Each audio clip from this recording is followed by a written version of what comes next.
بسم اللہ الرحمن الرحیم۔ السلام علیکم۔ آج میں بیان کروں گا صحابہ رضی اللہ تعالیٰ عنہ کے درمیان اختلاف کے اسباب۔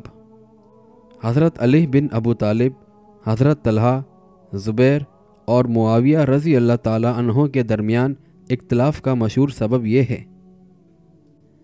حضرت طلحہ اور زبیر رضی اللہ تعالیٰ عنہ اور ام المومنین عائشہ صدیقہ تو حضرت عثمان رضی اللہ تعالیٰ عنہ کا انتقام لینے کے لیے نکلے تھے، جبکہ حضرت معاویہ رضی اللہ تعالیٰ عنہ نے اس غرض سے خروج نہیں کیا تھا، بلکہ ان کے خروج کا سبب یہ تھا کہ حضرت علی رضی اللہ تعالیٰ عنہ نے خلافت سنبھال لی تو انہوں نے حضرت عثمان کے مقرر کیے ہوئے بعض گورنروں کو معزول کر دیا، جن میں حضرت خالد بن سعید بن عاص اور حضرت معاویہ بن ابو سفیان بھی شامل تھے۔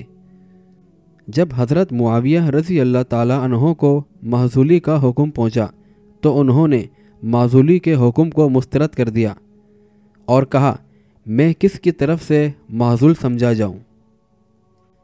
انہوں نے کہا، حضرت علی رضی اللہ تعالیٰ عنہ کی طرف سے۔ حضرت معاویہ رضی اللہ تعالیٰ عنہ نے کہا، میرے چچا زاد بھائی کے قاتل کہاں ہیں؟ حضرت عثمان کے قاتل کہاں ہیں؟ انہوں نے کہا، پہلے ان کی بیعت کرو، پھر حضرت عثمان کے قاتلوں کا مطالبہ کرو۔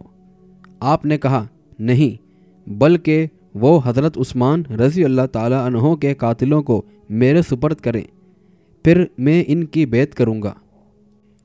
شاید اس کی وجہ یہ تھی کہ آپ سمجھتے تھے کہ ان کے پاس شام کے صوبے کی قوت ہے اور اس قوت کے بلبوتے پر حضرت عثمان رضی اللہ تعالیٰ عنہ کے قاتلوں سے انتقام لینے کے لیے دباؤ بڑھایا جا سکتا ہے۔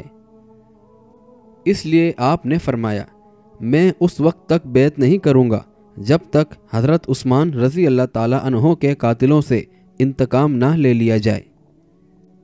لیکن حضرت علی رضی اللہ تعالیٰ عنہ فرماتے تھے کہ پہلے بیعت کرو اور پھر عثمان رضی اللہ تعالیٰ عنہ کے قاتلوں سے انتقام پر غور کیا جا سکتا ہے۔ اس سے معلوم ہوا کہ حضرت علی اور حضرت معاویہ رضی اللہ تعالیٰ عنہ کے درمیان اس بات پر اختلاف تھا کہ بیعت پہلے کی جائے یا حضرت عثمان رضی اللہ تعالیٰ عنہ کا قصاص پہلے لیا جائے۔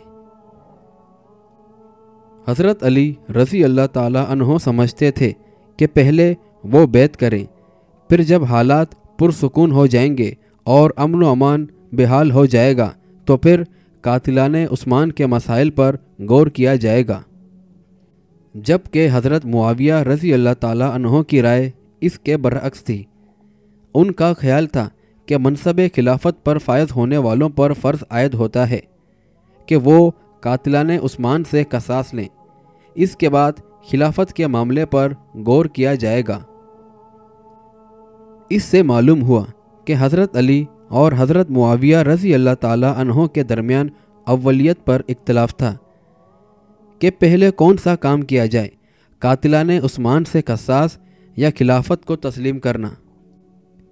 حضرت طلحہ اور زبیر رضی اللہ تعالیٰ عنہ کی رائے بھی حضرت معاویہ رضی اللہ تعالیٰ عنہ کے موافق تھی کہ قاتلان عثمان سے جلد از جلد قصاص لیا جائے۔ البتہ حضرت طلحہ و زبیر رضی اللہ تعالیٰ عنہ اور حضرت معاویہ رضی اللہ تعالیٰ عنہ کے درمیان فرق یہ تھا کہ حضرت طلحہ و زبیر حضرت علی رضی اللہ تعالیٰ عنہ کی بیعت کر چکے تھے، جبکہ حضرت معاویہ رضی اللہ تعالیٰ عنہ نے ابھی تک ان کی بیعت نہ کی تھی۔ صحابہ کرام اس مسئلے پر 3 گروہوں میں بٹ گئے۔ پہلا گروہ حضرت طلحہ و زبیر اور ام المومنین عائشہ صدیقہ اور حضرت معاویہ رضی اللہ تعالیٰ عنہ، یہ گروہ سمجھتا تھا کہ قاتلان عثمان سے جلد قصاص لیا جائے۔ دوسرا گروہ حضرت علی رضی اللہ تعالیٰ عنہ اور ان کے رفاع کرام، اس گروہ کا خیال تھا کہ پہلے منصب خلافت کو مستحکم کرنا ضروری ہے۔